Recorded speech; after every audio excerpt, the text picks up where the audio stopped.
que aborda a temática da mobilidade sustentável, o caminho a seguir. Relembro que podem colocar as vossas dúvidas através do QR Code disponível no ecrã.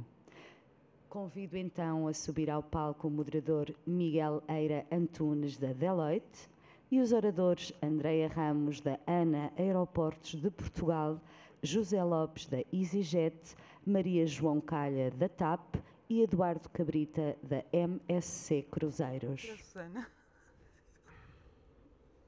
Podemos começar? Sim, senhor. Pedro, então vá. Transportes e sustentabilidade. Nós dependemos, conforme sabemos, totalmente da circulação económica de pessoas e bens. Dependemos da circulação económica de pessoas e bens no âmbito do contexto do nosso trabalho, para a escola, no contexto do turismo, mas nós também sabemos que os transportes hoje dependem muito de combustíveis fósseis, que obviamente exercem uma grande pressão no ambiente e no clima. Sabemos também que são os transportes, pelo menos de acordo com a União Europeia e com os últimos dados, são o único setor que aparentemente não reduziu emissões nos últimos 30 anos. Há um objetivo grande da União Europeia, conforme sabemos, para reduzir em 90% estas emissões até 2050 e reduzir estas emissões em 55% até 2030 e, obviamente, é preciso fazer um esforço significativo. Vamos aqui hoje debater e ver como é que vários players do setor dos transportes e infraestruturas também, infraestruturas de transporte, estão a abordar este tema e, nesse sentido, tenho o prazer de ter aqui comigo, neste painel, a Andreia Ramos, que é diretora, e na ordem que eu vou referir, a Andreia Ramos, que é diretora de Ambiente e Sustentabilidade da ANA, Aeroportos de Portugal, a Maria João Calha, que é a diretora de Sustentabilidade da TAP, o José Lopes, Country Manager da EasyJet em Portugal, e o Eduardo Cabrita, diretor-geral da MSC Cruzeiros em Portugal. E eu ainda antes de entrarmos no debate, gostava de fazer aqui umas perguntas à audiência sobre dois temas. O primeiro tema é a importância que de facto os transportes têm na nossa vida e no nosso cotidiano das nossas cidades e, por outro lado, se têm a percepção de qual é que é o impacto das emissões relacionadas com os transportes no contexto do total de emissões e o impacto que isto tem a nível da sustentabilidade. A primeira questão que gostava que dessem a vossa percepção é, eu acredito que tenham o Slido, está ali em cima, certo? Para fazerem o código de barras. De 250 cidades entrevistadas, qual é que é a percentagem de cidades que disse que eu tenho que fazer uma transformação significativa da minha mobilidade dos transportes e que colocou isto no top 3 de prioridades? Vamos esperar um pouco. Está a ganhar 85%. 14 pessoas já votaram.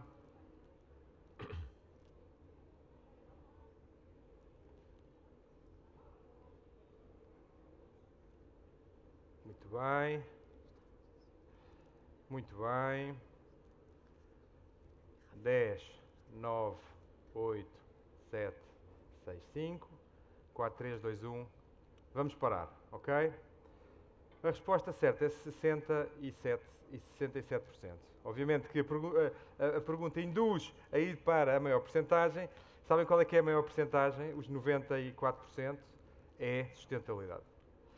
E a segunda maior percentagem é a infraestrutura tecnológica. E estas coisas acabam por estar as três ligadas, que de facto para nós temos um impacto na sustentabilidade, temos que trabalhar no digital e temos que trabalhar muito no contexto da mobilidade.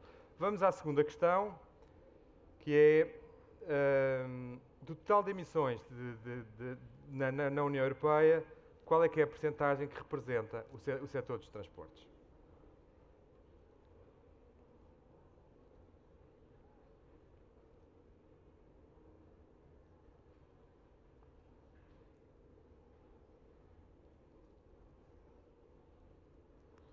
Muito bem. 35%, 25%, 15%.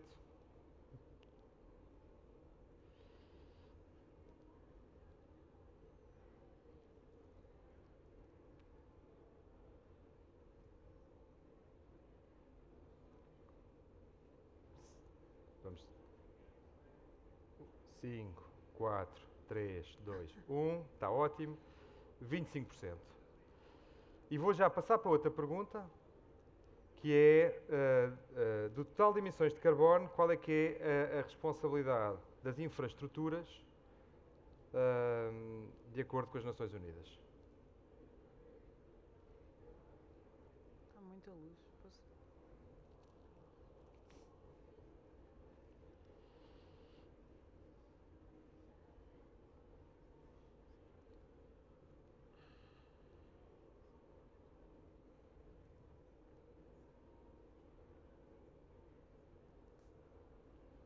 Penso que já estamos todos mais treinados, isto agora foi mais rápido.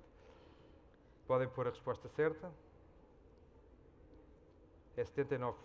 Isto é de acordo com as Nações Unidas, 79% das emissões vêm das infraestruturas.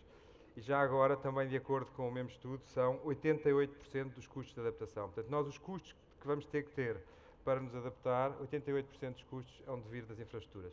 Isto só é uma nota para dar o mote do painel, que é: nós, os transportes são essenciais para a nossa vida, a mobilidade é essencial para a nossa vida, em todos os modos.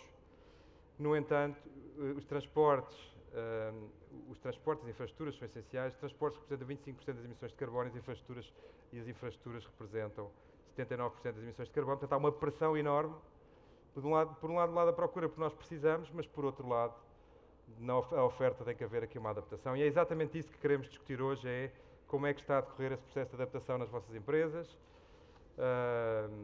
E a adaptação, eu penso que, e passo já à primeira pergunta, nós temos que, no âmbito de sustentabilidade, também nos transportes e infraestruturas, há 3 componentes. Há a componente de mitigar, que é reduzir emissões já; a componente de adaptar, que é adaptarmos os nossos processos, as nossas operações, os nossos serviços, também para reduzir emissões, mas não é imediato, é curto prazo. E, por outro lado, temos que nos transformar para ter, e no segundo tempo, para sermos mais resilientes, e no terceiro, temos que nos transformar para, no futuro, termos uma melhor capacidade de planeamento, uma melhor capacidade de adaptação, etc, etc. E fazia, na ordem do painel, gostava de ter uma percepção ainda geral, porque depois teremos a oportunidade de aprofundar os assuntos, de o que é que vocês estão a fazer nas vossas organizações, desafios, oportunidades, uma pergunta relativamente aberta. Faz favor. Bom dia. Andreia. E aproveito para agradecer aqui a oportunidade de estarmos a falar aqui um bocadinho na perspectiva da ANA Aeroportos, que faz parte do grupo VANSI, lidera aqui em concessões a nível mundial, com presença de mais de 120 países, 70 aeroportos a nível internacional, e de facto aqui com a responsabilidade da gestão da infraestrutura e depois de apoio ao setor dos transportes. Nós tanto gerimos da melhor forma um aeroporto nas Flores, como depois também estamos a gerir da melhor forma possível o aeroporto em Lisboa, e com desafios totalmente diferentes e enquadrados na região onde nós estamos.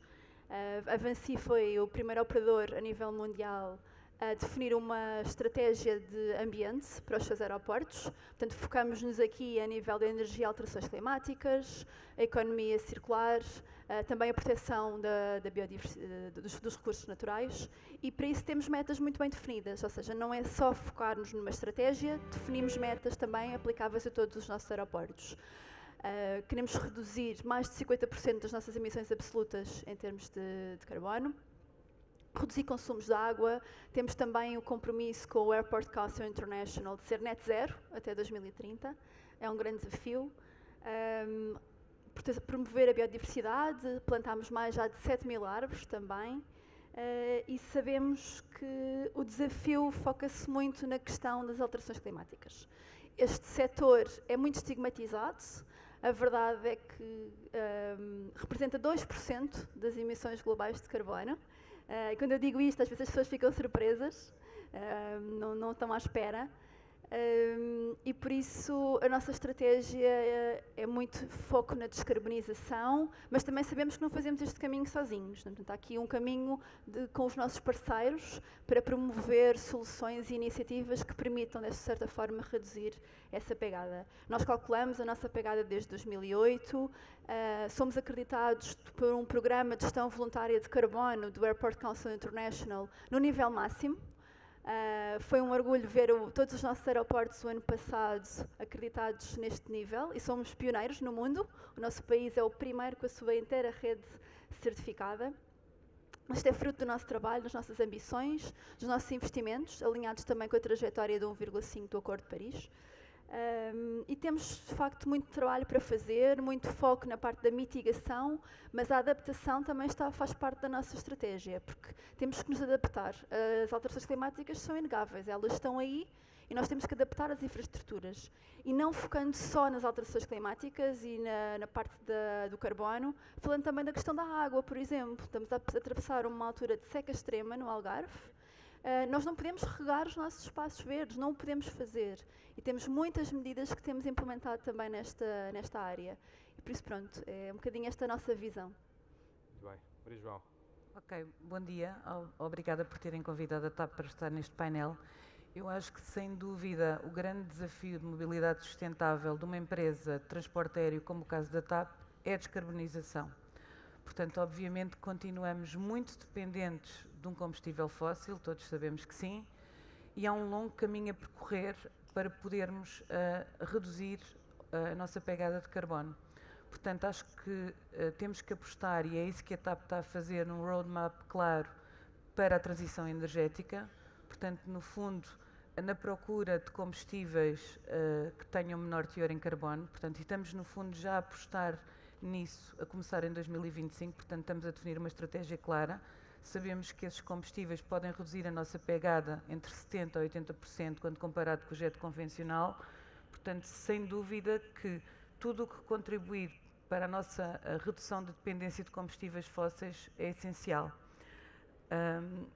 Temos o tema, claro, que é importante, que é a pouca disponibilidade destes combustíveis no mercado, o custo de ser 4 a 5 vezes superior ao combustível convencional. Portanto, muitas vezes não é que a transportadora aérea não queira reduzir a sua pegada de carbono, mas é preciso que estes custos baixem, a produção seja mais generalizada e que, obviamente, os combustíveis estejam disponíveis em todos os aeroportos, não é? Porque o transporte aéreo é internacional, portanto não podemos ter disponibilidade nos aeroportos e não ter noutros. Pronto, eu acho que outro fator muito importante e que a TAP tem estado a apostar tem a ver com a renovação da frota, portanto, a aposta sempre em termos uma frota cada vez mais eficiente. Só para vos dar nota que no final do ano passado, isto é um pouco com é que vou afastar, desculpem.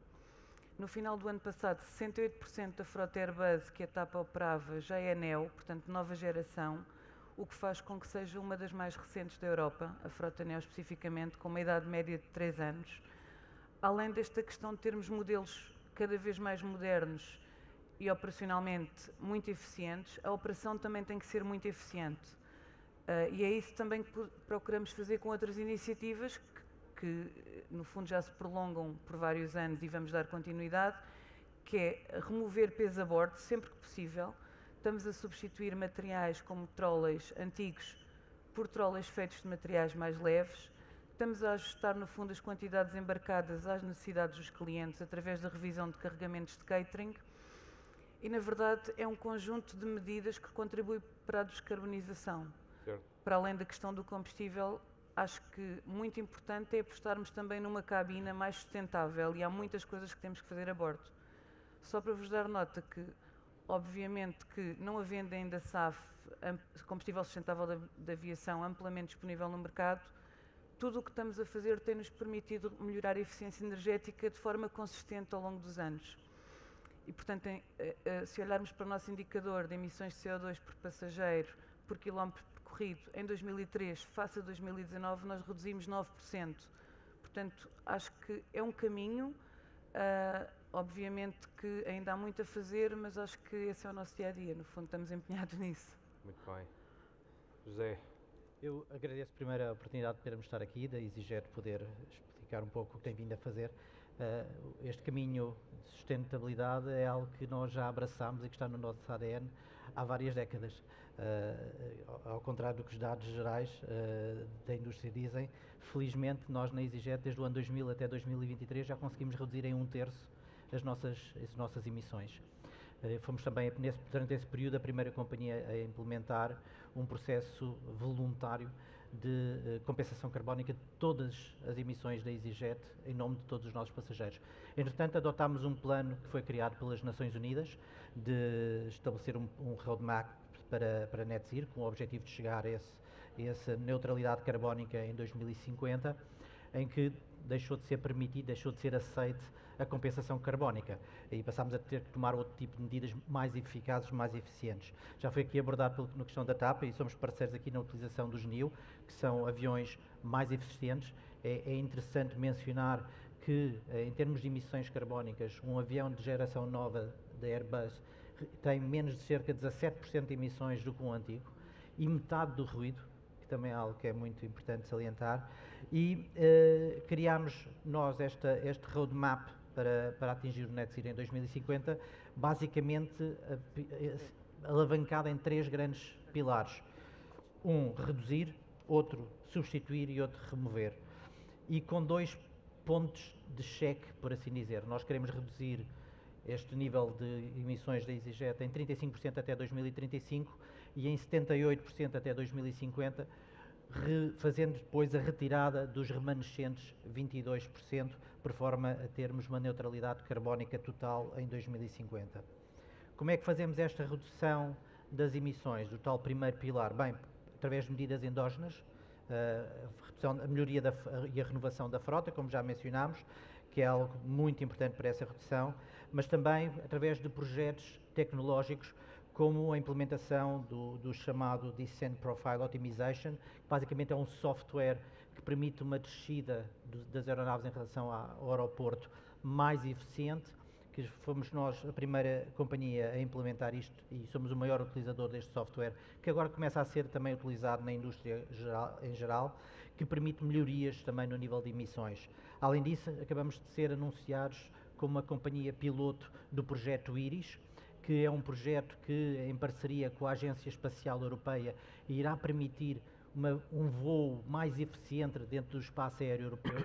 E aqui é algo que é muito importante. Nós, na indústria da aviação, apesar de sermos uma indústria tão moderna, ainda voamos como a seguir à Segunda Guerra Mundial. Aos S dentro do espaço aéreo europeu, por cima de beacons que antigamente guiavam os aviões e que hoje já não são necessários. Estes projetos de sermos guiados via satélite, bem como a implementação do Espaço Único Europeu, que é um projeto que as companhias de aviação precisam da ajuda dos governos para ser implementado e pelo qual já lutam há décadas, só esse projeto irá permitir uma redução de toda a indústria de 10% das suas emissões. Portanto, é algo que também iremos continuar a tentar que seja implementada para a redução ser uma realidade. E depois alterar atitudes das nossas pessoas. Claro. A bordo, como já foi aqui mencionado pela TAP, alguns exemplos, não vou dar os mesmos, vou apenas acrescentar, na indústria temos vindo retiramos já por completo a utilização de plásticos de uso único a bordo, por exemplo, no caso da EasyJet, os uniformes do nosso staff são feitos com materiais completamente recicláveis, exclusivamente com materiais recicláveis, a exigência de que também a jusante, os nossos agentes de handling, por exemplo, utilizem veículos que sejam movidos a energias renováveis, que os nossos provedores, como no caso dos aeroportos, possam ter também fontes energéticas como os geradores que não sejam combustível fóssil, mas sejam eletricidade, e que essa eletricidade provenha de fontes renováveis. E aí é muito, muito interessante o projeto que temos todos em parceria com a ANA aqui em Portugal para melhorar as eficiências do macro-universo do aeroporto. E depois substituir, como já foi aqui mencionado, uma primeira fase através dos combustíveis SAF, os combustíveis alternativos. É verdade que eles ainda não existem em volume suficiente para que apenas os utilizemos, mas no caso da EasyJet nós temos uma parceria assinada com a Q8, que é um dos grandes provedores de combustíveis, para que consigamos e criamos uma adoção voluntária da utilização de SAF, que vai além daquilo que é o obrigatório, por forma a irmos melhorando nesta primeira fase os nossos níveis de emissão, mas ao mesmo tempo apostar muito em investigação e desenvolvimento e olhar já para aquilo que é a tecnologia do futuro, que é o hidrogénio, que ultrapassou a eletricidade, que será uma tecnologia que, por um lado, nos vai levar a uma emissão carbónica zero e que no futuro irá alterar completamente o paradigma, pelo menos no curto e no médio curso, onde a EasyJet opera, em que poderemos vir a operar, a partir da década de 50, o nosso objetivo, completamente sem qualquer tipo de emissões. E depois o último pilar, que é remover, porque existirá, primeiro até que esses aviões a hidrogénio estejam a operar, haverá sempre aqui um remanescente, e mesmo quando esses aviões a hidrogénio já estiverem a operar, iremos sempre ser algum remanescente de emissão carbónica da nossa atividade diária, como o consumo de eletricidade, etc. E aí a aposta muito importante também na captura, nas tecnologias de captura e de armazenamento de carbono que já existem. E aí é muito importante haver um investimento para conseguir escalar estas tecnologias. É algo que a EasyJet também tem estado a fazer, também comprarmos nós no nosso caso já compramos 400 milhões de toneladas que vão ser usados de 26 a 29 de processo de captura de carbono da atmosfera, porque se não começarmos já a tomar estas medidas, não poderemos ser levados a sério. E é muito, muito importante, porque, como se costuma dizer, não há planeta B, abraçarmos esta necessidade de sermos uma indústria cada vez mais sustentável, até porque representamos só os tais 2%, mas somos a indústria de transportes mais visível do mundo.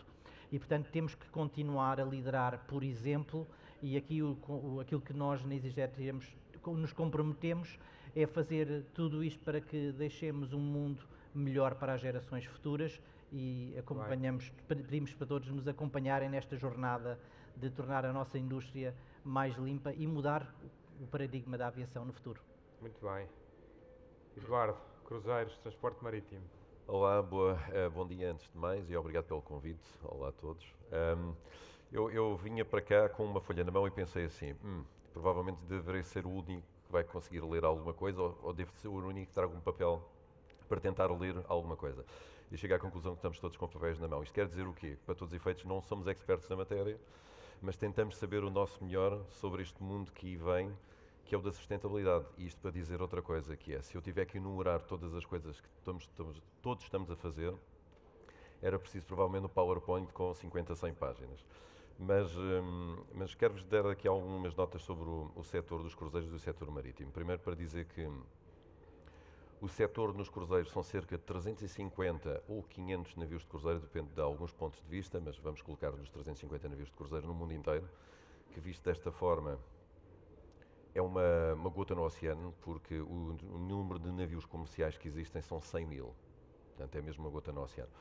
E se considerarmos que os mais ou menos 33 milhões de passageiros que efetuaram um cruzeiro em 2023, comparado com os viajantes ou pessoas que fizeram férias, estamos a falar em menos de 2% também. Portanto, há aqui muitos fatores engraçados até em relação à aviação quando falamos em 2%, ou de quando falamos então em emissões zero em 2050 ou na descarbonização. Portanto, é igual no mundo marítimo nesse sentido, estamos todos a correr para o mesmo nesse sentido também. A diferença em relação ao mundo marítimo e ao nível dos cruzeiros é que o setor está na vanguarda das soluções e de investimento. Porquê? O setor dos cruzeiros é o setor do mundo marítimo mais visível ao público. Aconteça qualquer coisa menos positiva ou mais positiva, normalmente é a coisa menos positiva que aparece, relatada nos mídias, e aparece sempre um navio de cruzeiro nesse sentido. Por muito mais que seja uma meia-verdade ou uma pouca verdade. Mas a verdade é que isso acontece. E isso porquê? Porque, obviamente, que nós transportamos pessoas, se olharmos assim, e não transportamos carga. Portanto, para vos elencar aqui alguns dos objetivos. Nós temos um programa de sustentabilidade que já existe há muitos anos e está sustentado em 4 pilares. O planeta, pessoas, o lugar e aprovisionamento. Isto em inglês, as siglas ficam melhor, que é Planet, People, Place and Procurement. Mas as áreas são essencialmente 3. Novas tecnologias, infraestrutura portuária e práticas sustentáveis a bordo. Novas tecnologias, combustíveis alternativos, a mesma coisa que acontece com a aviação. Ou seja, estamos a investir em combustíveis alternativos como o gás natural. Lançámos nestes últimos 2 anos 2 navios a LNG, que já permite este tipo de motores de navios que sejam utilizados biocombustíveis, portanto já estamos nesse caminho também, e estamos também à procura do hidrogénio verde. Portanto, se tudo correr bem, o nosso primeiro navio a hidrogénio verde será em 2028, a tecnologia está quase disponível e esperamos que assim o aconteça. Eficiência energética dentro das novas tecnologias, implementar como optimização da geometria do próprio casco dos navios, sistemas de propulsão mais eficientes ou sistemas de iluminação LED a bordo e também o tema da captura e armazenamento de carbono que falávamos há pouco. Estamos a explorar tecnologias que permitam realmente separar e recuperar o carbono emitido. Na parte da infraestrutura portuária, energia em terra, nós trabalhamos, assim como o setor, de uma forma transversal, com portos para que sejam fornecida energia em terra para os navios de cruzeiro, que permite que os navios possam desligar os motores auxiliares e, desta forma, não terem emissões. No transporte sustentável, incentivamos cada vez mais o transporte sustentável como público, bicicletas, carros elétricos. Temos até excursões específicas, chamada Protected Tours, que utilizam esta parte da sustentabilidade como no mote e sentimos que as pessoas nos últimos 2 anos têm aderido cada vez mais, claro. O que é algo de relatar. E depois uma terceira área que é promoção de práticas sustentáveis a bordo, como a redução do consumo de energia e de água, e para isso há planos para isso acontecer, como também a sensibilização dos passageiros, a gestão de resíduos, que é uma das prioridades de qualquer companhia de cruzeiro hoje em dia, e há um programa de gestão e abrangente de tratamento de resíduos gerado a bordo, e educação ambiental. Lá está, há um compromisso muito ambicioso nesse sentido. A entidade que acaba por ser um umbrella de todo o setor marítimo chama-se IMO, International Maritime Organization, e o que eles disseram a todos é que tem que haver uma redução de 40% em relação aos níveis de 2008 e há muitas companhias de cruzeiro que vão chegar muito antes disto. Portanto, o caminho é longo, é feito em conjunto, como muitos de nós já referimos aqui, mas penso que é alcançável. Muito obrigado. Feita esta primeira ronda, vamos tentar dar um bocadinho mais de alegria e animação a este debate e vamos começar por passar aqui um vídeo da Ana e depois eu convido aqui a André a comentar o conteúdo desse vídeo. Faz favor.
Quer comentar?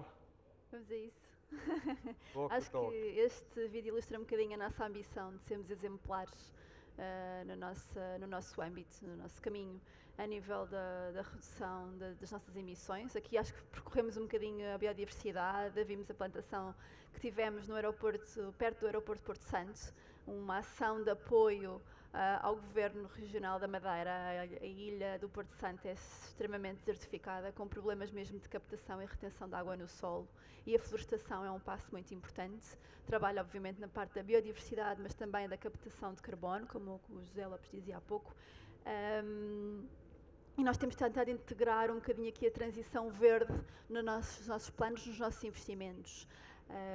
Que somos efetivamente o nível 4+ da certificação ambiental de gestão de carbono, mas isto deve-se ao nosso trabalho e também ao trabalho que fazemos com os nossos parceiros. A aposta das energias renováveis, como vimos aqui, o nosso primeiro projeto que temos em operação no aeroporto de Faro desde o ano passado, tem regido o nosso caminho. Este projeto tem uma capacidade de 2,9 megawatts pico, representa 30% dos nossos consumos de eletricidade, portanto foi incrível ver a redução das emissões do ano passado para este. Aliás, a ANA, como um todo, desde 2018 já reduziu em 50% as suas emissões, de âmbito 1 e 2. Isto deve-se também a outras ações, como por exemplo a descarbonização da nossa frota. Nós estamos a testar agora a utilização de biocombustíveis que permitem reduzir 90% face aos combustíveis fósseis tradicionais e tem resultado muito bem. É uma aposta e uma opção quando não temos, por exemplo, soluções a nível de eletrificação de frota. Os veículos de socorros, por exemplo, que são fundamentais para garantir a nossa operação, ainda não temos soluções de mercado disponíveis e por isso estamos a testar o HVO. Acompanhamos aqui com muita atenção todas as evoluções e soluções que possamos adaptar nos nossos aeroportos. Por exemplo, o hidrogénio, que já foi muito falado. É muito engraçado estar aqui com os meus colegas, porque acho que estamos todos no mesmo caminho e todos temos soluções idênticas. O hidrogénio também faz parte, não só o hidrogénio líquido para as aeronaves, que temos vindo a acompanhar, mas mesmo a utilização de hidrogénio gasoso para frota, para equipamentos, que nos vai também permitir reduzir, porque a opção de eletrificar tudo não é viável, existe potência, disponibilidade de redes e sabemos que temos que arranjar soluções alternativas. A questão dos Sustainable Aviation Fuels também, porque efetivamente são as aeronaves que utilizam, mas nós temos de tentar perceber como é que também conseguimos disponibilizar nos nossos aeroportos e tivemos aqui já algumas ações conjuntas com a TAP, que recebemos este tipo de voos o ano passado. E depois aqui a parte da mobilidade suave, que vimos também aqui no vídeo, disponibilizamos bicicletas no lado ar, tanto para os nossos colaboradores também como para os handlers, portanto eles podem utilizar e deslocar-se no lado ar. São medidas simples, mas toda a tonelada de CO2 conta, e por isso temos que trabalhar em todas as vertentes. E aqui uma novidade, nós temos agora por ano definido um carbon budget para os nossos investimentos, portanto todos os investimentos que fazemos na ANA são ponderados também a nível de carbono, porque o carbono tem um preço, e por isso isto entra na equação, e é um bocadinho este caminho que estamos a fazer na transição energética do setor. E aí já é muita coisa, já é muita coisa. Vamos passar aqui para a TAP também. Uma nota é que, e isto é também de acordo com o World Economic Forum, eu diria que 50% da redução de emissões vem de soluções que ainda não foram hoje inventadas, não é? E isso por um lado, portanto é preciso inventar o futuro, é preciso estar permanentemente a inovar.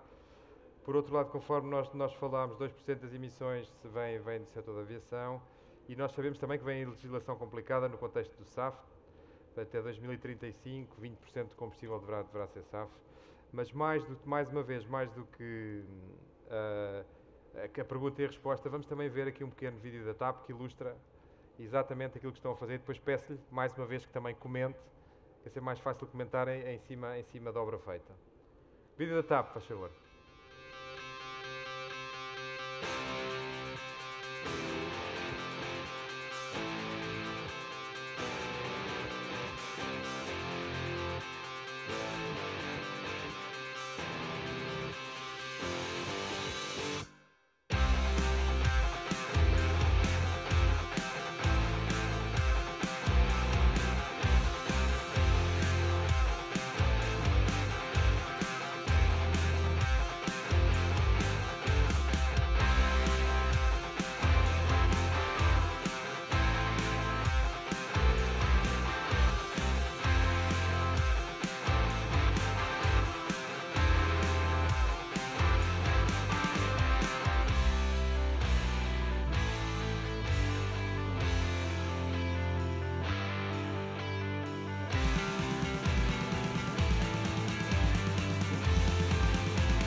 Bom, Miguel, temos que admitir que se era para dançar era com esta música, não é? Por ritmo na sala.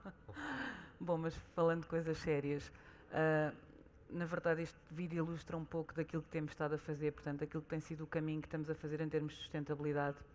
Nós costumamos dizer na equipa de sustentabilidade que a estratégia de sustentabilidade não é da nossa equipa, é algo que tem que estar espelhado na estratégia da organização, portanto, cada vez mais a TAP tem caminhado nesse sentido, de tal forma que a direção de sustentabilidade se autonomizou o ano passado.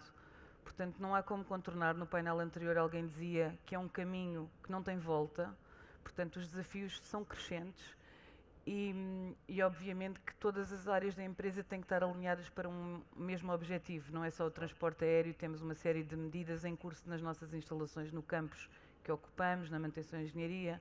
Pronto, o vídeo no fundo resume um pouco, eu não me vou debruçar sobre o que o vídeo fala, porque eu vou voltar ao tema que hoje em dia não é que o resto não nos preocupe, mas que eu acho que é onde precisamos ainda de muita investigação, desenvolvimento, novas soluções que possam aparecer, que têm a ver com a descarbonização mais uma vez e com a necessidade de reduzir esta nossa dependência de combustíveis fósseis. Eu acho que isso é crítico, porque há muitas coisas que nós fazemos que estão só no nosso controle, na nossa esfera de atuação, e este não é esse tema claramente. Claro. Pronto, e na verdade esse é um caminho e é um pilar essencial para curto e médio prazo. Portanto, obviamente estão a ser desenvolvidas novas tecnologias, provavelmente vamos ter um avião do futuro que não sabemos a quê, não é? Portanto, no fundo vai ter um combustível completamente diferente, mas essa não é a nossa realidade. Claro. E por isso o caminho mais a curto e médio prazo passa por investigação constante em novos combustíveis sustentáveis de aviação. Tem que haver apoio também dos governos para uma produção mais generalizada, não é? Para que ele não seja tão caro, para que esteja disponível, para que, lá está, possamos abastecer em qualquer lado. Há muitos aeroportos europeus que já disponibilizam, portanto, quando nós abastecemos num determinado aeroporto, ele já existe no blend com o combustível convencional, portanto, cada vez mais por força da regulamentação isso vai acontecer. Mas até aí é complexo, porque para um operador a regulamentação é complexa, não é estável. Há uma europeia que tem objetivos específicos, mas lá está, o setor é mundial, não é? Claro. Por força disso, eu acho que também a ICAO, finalmente, a ICAO, que é a entidade reguladora do setor da aviação civil, compreendendo a importância, digamos, de um combustível com menor intensidade carbónica, em novembro decidiu que todo o combustível que o setor da aviação utilizar, portanto em 2030, deve ter menor intensidade carbónica em 5% que o atual, face a 2023. O que é que isto implica? Que nessa altura, tudo o que for produzido em termos de combustíveis renováveis, cerca de 25% desse todo tem que ser combustível sustentável para a aviação. Portanto, é muito, não é? Porque há muitos setores a competirem com a necessidade de biocombustíveis. Portanto, eu acho que, como o Miguel dizia, novas tecnologias, a investigação de soluções que nos permitam ser menos dependentes de um único combustível, eu acho que tem um papel muito importante. Eu também acho que é importante referir, que nós já falámos um pouco sobre isso, que mobilidade sustentável não é só carbono, não é? Claro. Toda a cabina de um avião tem uma série de potencialidades para melhorar. Nós encontramos isso no dia a dia. Nós recentemente lançámos um projeto que batizamos Sustainable Cabin. No fundo, analisando a cabina do avião de uma ponta à outra, encontramos possibilidades de eficiência. Mas até aí, quem desenvolve o interior da cabine, os trolleys, os equipamentos de bordo, tem um papel ativo, porque não só podem ser mais leves, mas podem ser mais ajustados a uma operação que nos permita, por exemplo, separar mais facilmente resíduos dentro do espaço disponível e curto que é uma cabina, não é? No fundo, que também possibilita esta nossa vontade de cada vez mais reduzir tudo o que é descartável. Nós estamos a trabalhar nesse caminho, como o vídeo mostrou, através da incorporação de louça que é retornável, apesar de ser de plástico, não é plástico descartável.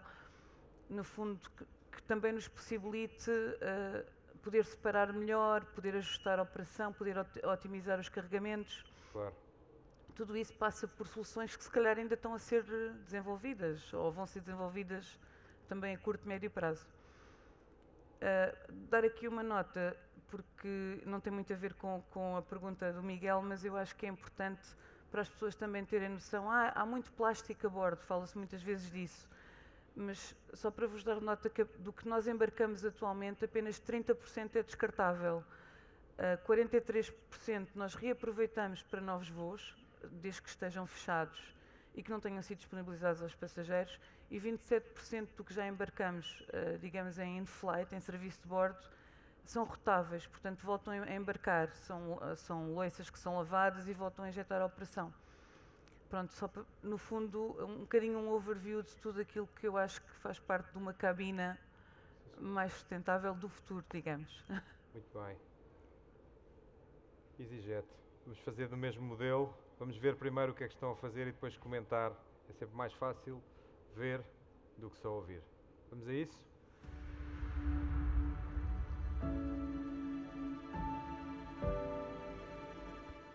Welcome to MOD Boscombe Down and the outdoor test facility that we have developed. Behind me is an engine undertaking groundbreaking research into hydrogen power for aviation. Join me as I tell you more about this exciting journey and what it might mean for the future of zero carbon flight.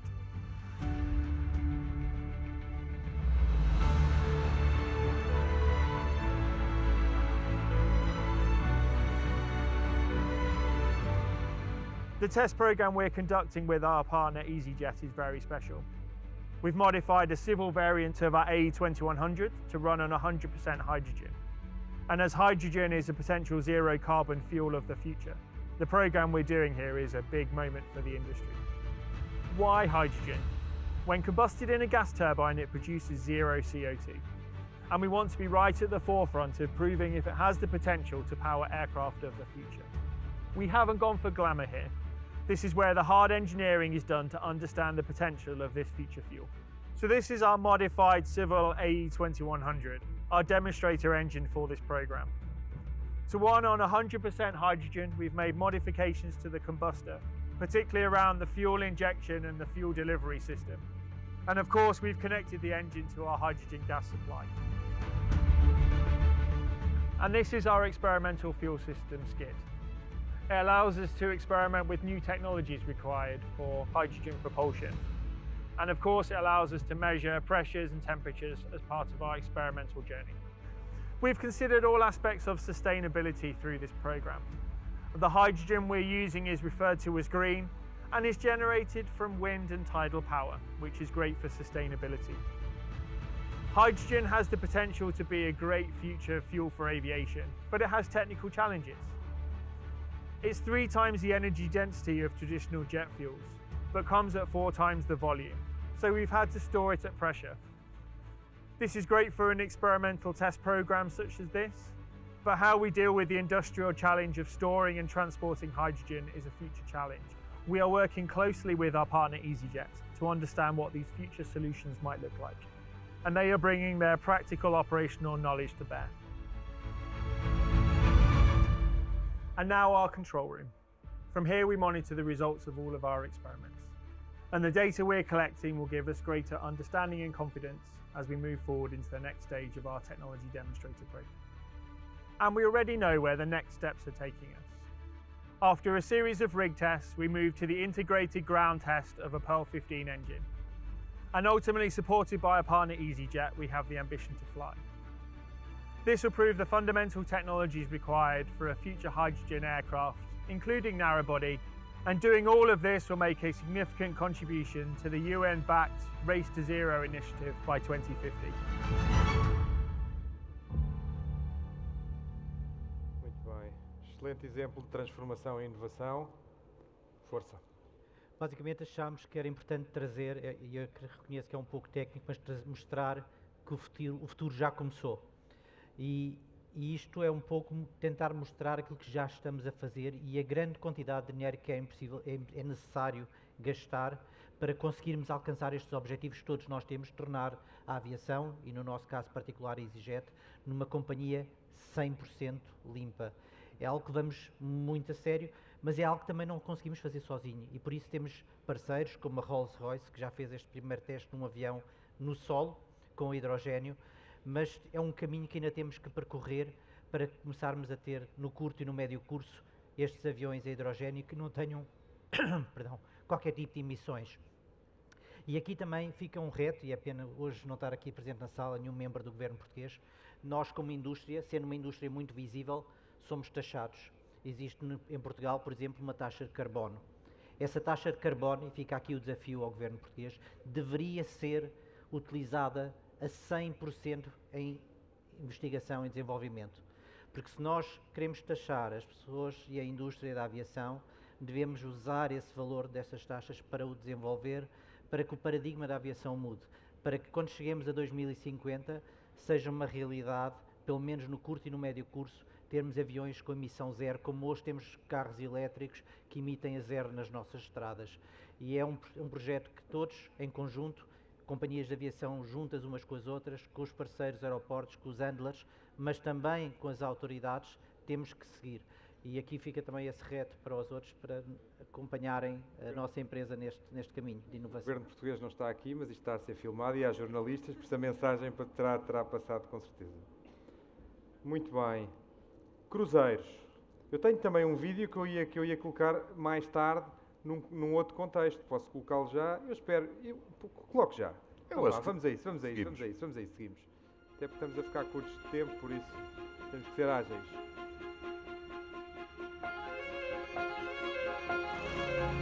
It's taken an army of people to convert this from what was an industrial island. Having put these rocks in, the lobsters are everywhere.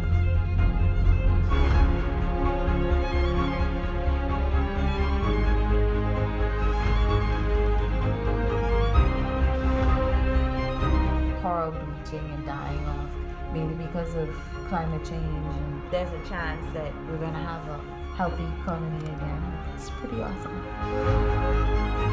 Something that the world can really look at us and set the example. It's really important that this works. When this is all done, I'll be the happiest man on this island. I'm excited for the transformation.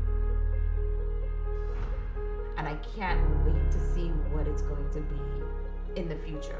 Oh, look at the color of the water. It's beautiful. Those 5,500 guests will have the time of their life.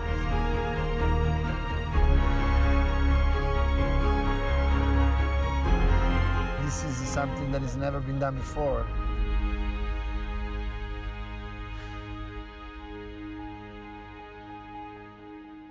Eduardo, eu sei que li a vossa estratégia também, sei que vocês têm um objetivo de ter emissões zero também até 2050.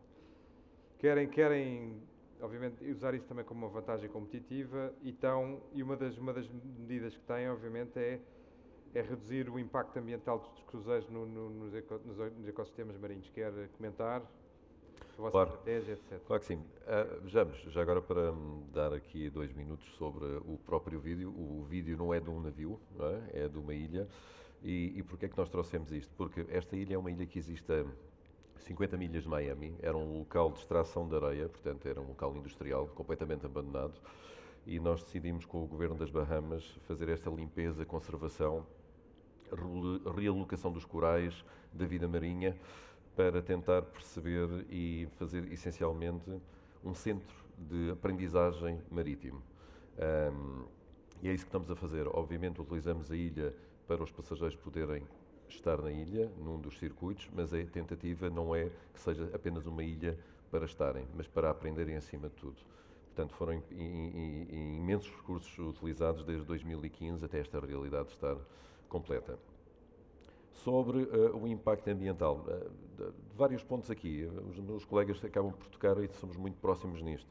Vejamos, nós fomos a primeira companhia no mundo, com o nosso MSC Oribia, que foi lançado há pouco tempo, a fazer a primeira viagem a bio-LNG. Comprámos 400 toneladas de bio-LNG, não havia mais disponível, e só conseguimos fazer uma viagem entre Saint-Nazaire, de onde saiu o navio, até Copenhagen, porque não existe disponível em escala. Se existisse disponível em escala, os preços não eram o que são, e todos nós podíamos utilizar de outra forma também. Portanto, isto quer dizer o quê? Que muitos de nós já estamos preparados para o futuro, mas o futuro ainda não está preparado para o presente, não é? Realmente são necessários apoios da União Europeia, são apoios do Governo, sem sombra de dúvida, e tocando aqui no aspecto do meu colega, a taxa de carbono realmente em Portugal é algo que tem que ser completamente revista, porque esta taxa de carbono já existe na União Europeia. Portanto, acho que a duplicação de taxas é qualquer coisa que não faz sentido, mesmo que fosse utilizada para fins que tenham a ver com o carbono. Portanto, temos que ter em atenção isto e não estarmos a forçar demasiado os privados a fazerem alguma coisa que são os governos que o têm que fazer também. As nossas medidas que estamos a utilizar para minimizar o impacto ambiental são várias, são em várias áreas. Gestão de águas residuais a bordo dos navios, gestão de resíduos, nem vou-me alongar muito porque os nomes dizem tudo. Prevenção da poluição, desde os combustíveis à depuração dos gases, à poluição sonora. Temos tecnologias hoje em dia para minimizar o impacto do ruído dos mamíferos quando os navios estão a navegar. E especialmente conservação da biodiversidade, como acabamos de ver agora, por exemplo, e educação ambiental. Mas mais importante, ou tão importante como isto, é a monitorização e a investigação, porque desta forma, sem saber que resultados temos e o que é que poderemos mais alcançar, por muito mais que façamos, não vamos a nenhum lugar. Portanto, muito rapidamente para responder, também não perder muito tempo, mas é um caminho longo, mais uma vez, e que precisamos de todos para conseguirmos alcançar. Muito bem, nós temos 6 minutos e eu vou condensar aqui o resto dos assuntos. Queria falar convosco numa pergunta que eu penso que os integra, digamos assim. Na prática gostava que partilhassem ou que comentassem o que é que tem acontecido em termos de trabalharem uns com os outros. Todos vós comentaram que estamos aqui e temos estado a fazer isto, temos estado a fazer aquilo. No fundo é comentarem um pouco a vossa experiência de trabalhar uns com os outros e o que é que acham que temos que fazer mais numa perspectiva ecossistémica, no âmbito do setor dos transportes, para acelerar este caminho para a descarbonização ou para a sustentabilidade. E há aqui vários tópicos que podemos falar. Obviamente a ANA, enquanto centro do ecossistema aeroportuário e rodoviário também, não é? E com a ligação também aos portos e ao transporte marítimo de passageiros. Também, apesar de não termos aqui o ecossistema ferroviário, a integração que poderia e que deve existir entre modos de transporte aéreo e rodoviário. Vou-vos dar um exemplo concreto na Deloitte. Eu viajo imenso, tenho responsabilidades internacionais e cada vez mais a lógica de transporte é, sempre que se puder conciliar o avião com o comboio, há uma pressão grande que começa a existir. Porque não haver mais até iniciativas de integração no meio destes temas, mas pode ser de colaboração, entre outros. Se calhar começava aqui pela Andreia e... Colaboração. Nós, o ano passado, definimos a nossa estratégia para a sustentabilidade, o novo ciclo. Temos 4 pilares. O último é acelerar a transição do setor. Muito alinhado aqui com o ODS 17, são as parcerias. E eu acho que diz tudo, não é? É como é que nós temos de trabalhar com os nossos parceiros e nós aqui sentimos às vezes um bocadinho como um maestro aqui no centro deste ecossistema aeroportuário que tem contacto com as companhias de aviação, com os handlers, com os nossos concessionários, a parte da mobilidade. Como é que trabalhamos em conjunto? E por isso lançámos em 2021 o Fórum Global para a Gestão de Carbono. Enviámos 50 convites, tivemos mais de 50 entidades sentadas connosco à mesa e nós dissemos, uau, há mesmo aqui uma mudança, isto está a mudar. Em 3 ou 4 meses nós sentámos-nos, nós tivemos reuniões setoriais de trabalho, definimos medidas conjuntas, concretas, temos reuniões 2, 3 vezes por ano para discutir e acompanhar, temos desde, como eu disse, as companhias aéreas, até os governos regionais, as câmaras municipais estão aqui envolvidas, assinámos estes commitment statements, como lhes chamamos, e isto permitiu-nos, de facto, ter aqui um elo, um ponto comum de conversa. Um dos exemplos que vos posso dar é, por exemplo, um grande projeto que vamos implementar agora nos nossos aeroportos de fornecimento de eletricidade e ar-condicionado às aeronaves enquanto elas estão parqueadas. Isto mostra o nosso compromisso de ir mais além, não é? De ajudar efetivamente os nossos parceiros a reduzir as suas emissões. E não posso deixar daqui também de agradecer à Maria João, ao José Lopes, que fazem parte deste grupo de trabalho, que tem sido fundamental. Vai só convidar o Eduardo também. Exato, pronto. Se calhar aqui com uma perspectiva de fora, intermodalidade. Mas isto é muito importante, porque sem este compromisso comum, isto não seria possível. Portanto, o nosso mote é juntos por uma mobilidade mais positiva, e acho que diz tudo. Acho que mostra aqui um bocadinho a nossa ambição, o nosso caminho, porque se não estivermos juntos, isto não vai ser possível. Estamos juntos. Miguel, eu vou pegar no tema da intermobilidade e do facto de, o Miguel disse bem, muitas vezes quando viaja já tem a possibilidade de combinar o avião com o comboio. No caso da TAP também já oferecemos essa possibilidade no nosso sistema de reservas, portanto, quando um cliente quer reservar, para algumas capitais europeias já é possível. Acho mesmo que é uma oportunidade até de negócio, e os clientes estão a pedir. E cada vez mais há companhias aéreas mais europeias, mais na zona central da Europa, que cortaram viagens de avião para rotas inferiores a 500 km, portanto, viagens curtas. E eu acho que faz todo o sentido, e para a TAP faz todo o sentido. Mas quando passamos ao caso nacional já é diferente, não é? E porquê? Porque provavelmente seria útil poder chegar a destinos como Coimbra, Aveiro, Santarém, por via do comboio. Mas sabemos que temos um problema com a infraestrutura ferroviária, sabemos que há o tema da bitola ibérica ser diferente da bitola europeia, portanto há todo um caminho que a ferrovia também tem que construir. Claro. No caso da TAP estamos a trabalhar com a principal empresa nacional, não é?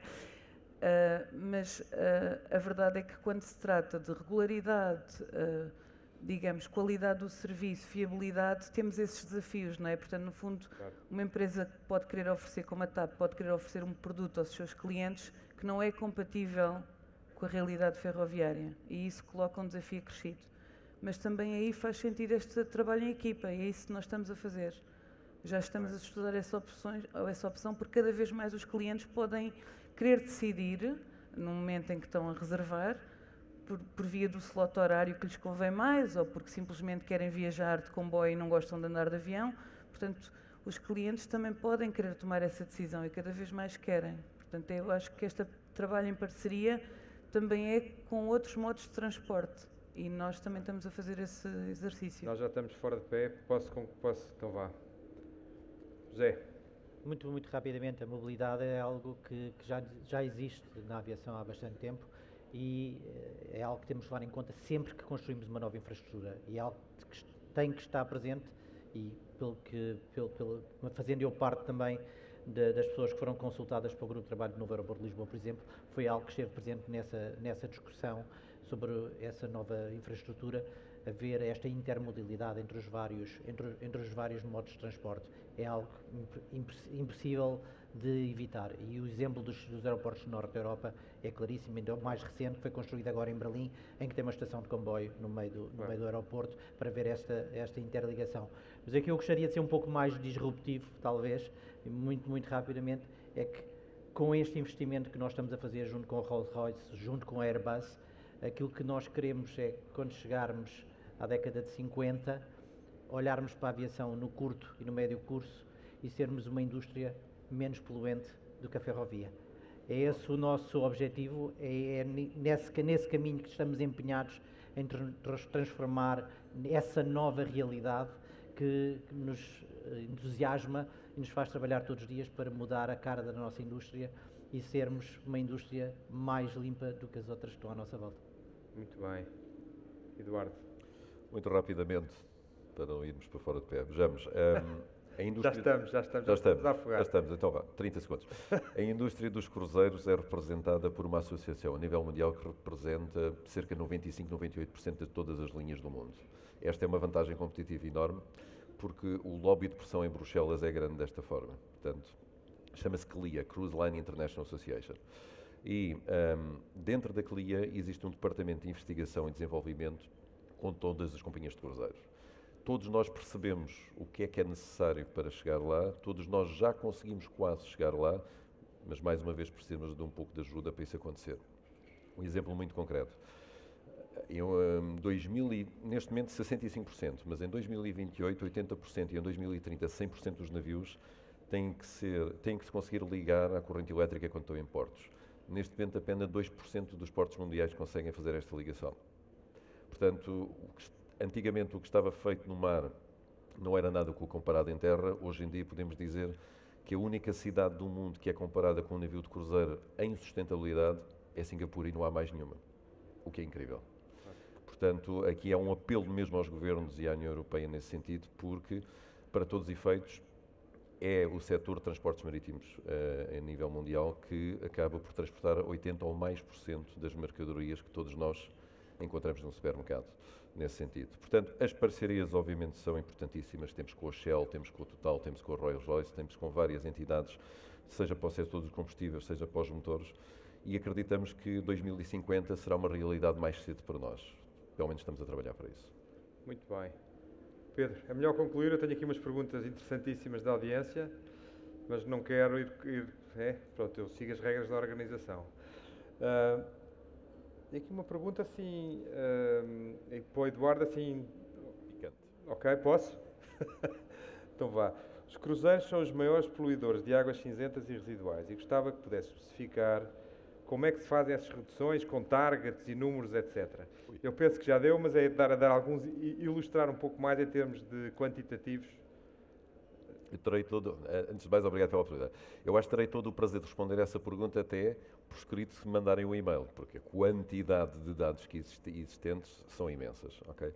Eu acho que as pessoas não têm a noção, por exemplo, quando os navios só podem fazer algum tipo de descargas, não são descargas que sejam poluentes ou cinzentas, em águas internacionais. Não o podem fazer, têm que guardar, chegar aos portos, colocar essas águas para serem tratadas.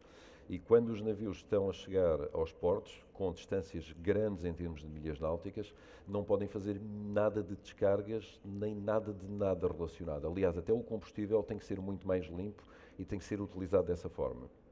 Posso até dizer que estamos a fazer outra coisa muito mais interessante, que é a utilização de pilhas de combustível para quando os navios estão em porto, podermos ligar as pilhas, não fazer nenhumas emissões, nesse sentido. Portanto, mas tenho todo o prazer de receber esse e-mail e passar por escrito. Por último, e só para acabar, há um estudo... Eu tenho aqui para os outros também, deste género, não é? Só acabo com esta. Foi feito um estudo pela CLIA, juntamente com a Universidade de Tarragona, e tenho todo o prazer também de passar esse estudo, e depois foi balizado pela Oxford Economics, que é uma entidade de análise de dados supra-sumo. E esse estudo foi referente a Barcelona, foi referente também a Lisboa, foi referente a Palma. Sobre Lisboa, os outros são praticamente idênticos, um navio que esteja atracado em Lisboa e que todos nós dizemos poluição. Eram precisos 55 navios atracados em Lisboa ao mesmo tempo para que os níveis da poluição chegassem a nível médio do que é considerado pela União Europeia. Portanto, todos os estudos que nós ouvimos hoje em dia e que são muito passados na internet e a dizerem que poluem, atenção, esses estudos têm mais de 20 anos. Os navios já não são o que eram há 20 anos atrás. Obrigado. Muito bem, tenho aqui uma para a Andreia. Uma nova infraestrutura aeroportuária em Lisboa pode trazer vantagens ao nível do impacto ambiental face à gestão de uma infraestrutura antiga como a da Portela? Eu avisei. Eu acho que, como demonstramos aqui, estamos extremamente empenhados em diminuir o impacto das nossas infraestruturas, o impacto negativo, porque impactos positivos têm muitos. São infraestruturas muito importantes para o desenvolvimento socioeconómico das comunidades onde se rodeiam, e aquilo que conseguimos demonstrar é que já reduzimos em mais de 50% das nossas emissões, mesmo numa infraestrutura como a Portela. Já conseguimos reduzir e valorizar mais de 90% dos nossos resíduos, já conseguimos reduzir muito os nossos consumos de água. Portanto, acho que isto mostra que conseguimos ser exemplares nas nossas ações, independentemente da infraestrutura que operamos. Muito bem. Aí para a TAP. Eventualmente, EasyJet pode tentar extrapolar da pergunta, pode ser aplicável. Esta é num caso concreto, mas eu acho que é aplicável e até tem a ver com a ferrovia que falámos também há pouco. A TAP considera reduzir, conforme se falava, frotas e número de ligações. Por exemplo, faz sentido existir uma ligação Porto-Lisboa? Ferroviária. É isso. Eu penso que é aeroportuário. Faz sentido existir uma ligação Porto-Lisboa aeroportuária ou devia ser só ferroviário? Não está escrito, mas eu deduzo que seja essa a pergunta. E faço também à EasyJet se isso é uma estratégia que tem a nível das rotas internacionais, se tiverem o curto curso, digamos assim, se estão a tencionar terminar ou não. Bom, eu diria que, primeiro, exato, do ponto de vista da rota Lisboa-Porto, é que mais facilmente é substituível por comboio, pela ferrovia, claro, pela condição da ferrovia, claro, pelo tipo de material circulante. Portanto, é algo que está na nossa equação. Portanto, não é algo que está muito distante, sendo que para nós faz mais sentido poder chegar a destinos onde o avião não chega. Portanto, cidades europeias, cidades nacionais, promovendo o turismo em Portugal para locais em que não temos aeroportos, claro, ou não há modo aéreo. Como falei, Coimbra, Aveiro, Santarém, uma série de destinos que nós podemos potenciar a nível nacional que não estão servidos por avião. Portanto, entendo a pergunta e a questão do Lisboa-Porto, de facto é onde é mais fácil substituir, digamos, a operação por ferrovia. Acho que os clientes são menos penalizados do ponto de vista de qualidade, têm um produto também com qualidade, mas ainda não demos esse salto porque estamos, no fundo, a trabalhar de forma a poder chegar a outras cidades também. É uma abordagem integrada. Muito bem. Bem, a EasyJet, pela natureza do seu negócio, sendo uma companhia ponto a ponto, sim, e não uma companhia de hub, não opera rotas como a Lisboa-Porto.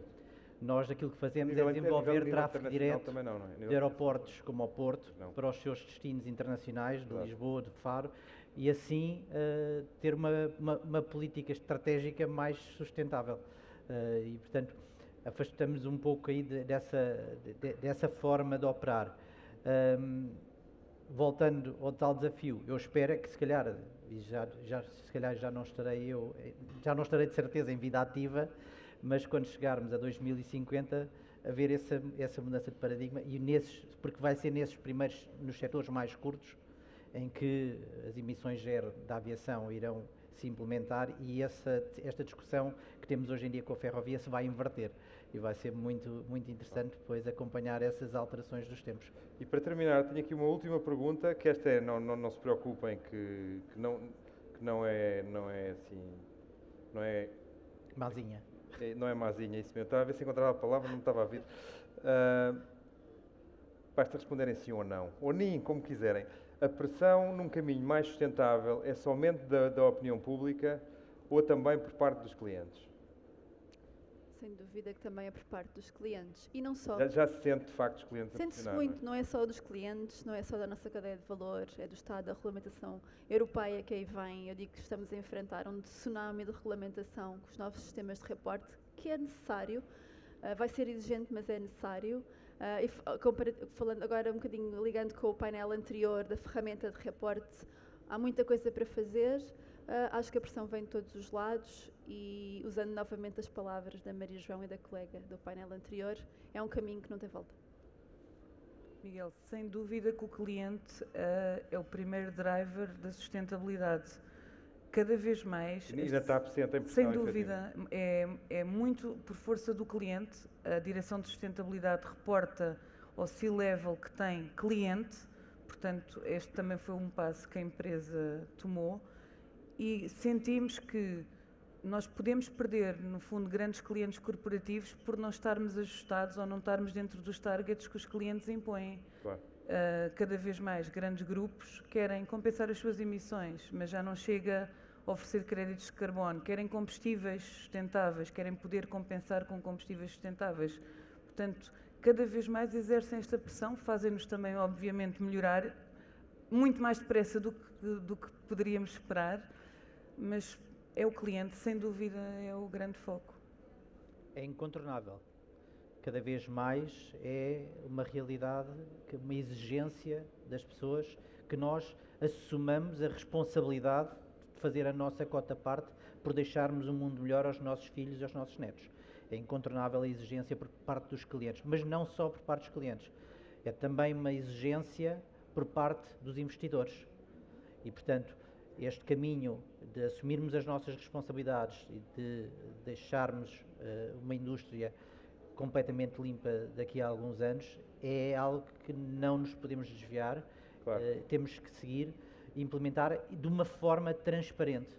E daí entidades como as Nações Unidas terem dito que não podíamos mais fazer compensação carbónica. Este caminho que nós estamos a apresentar e a discutir aqui hoje para 2050 é de descarbonização real. Já não é possível fazer compensação carbónica e contabilizar para atingir este objetivo. E, portanto, é algo que não podemos voltar atrás e temos que o assumir como uma responsabilidade que nós próprios, como indivíduos, pessoas e entidades coletivas, assumimos e iremos levar a cabo. Eduardo, para terminar. Para rematar, não, os meus colegas já disseram tudo, a única coisa a parte mais importante do debate, que é o terminar. Não, terminar. Talvez não, acho que o mais importante será o Miguel acabar, mas não. Só para dizer o seguinte. Vamos ver, antes de mais, a MSC é uma empresa familiar.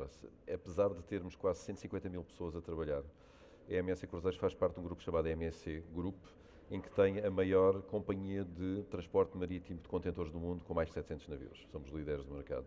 Portanto, a pressão nem vem dos clientes, a pressão vem da família, porque a companhia é gerida por uma família ainda há mais de 300 anos.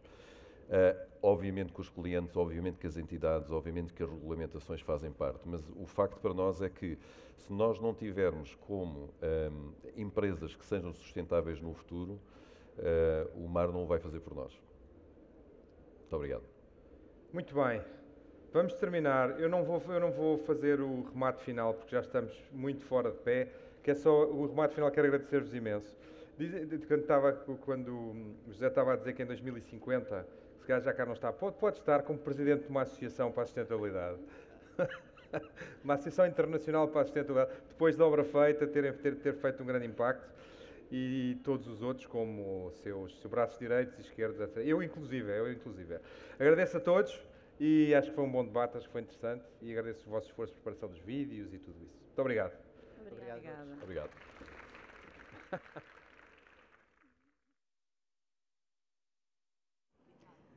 Muito obrigada a todos os participantes. Em nome da Ambitur e da Ambiente Magazine, agradecemos a presença de todos nesta conferência. Voltamos a encontrar-nos no próximo ano.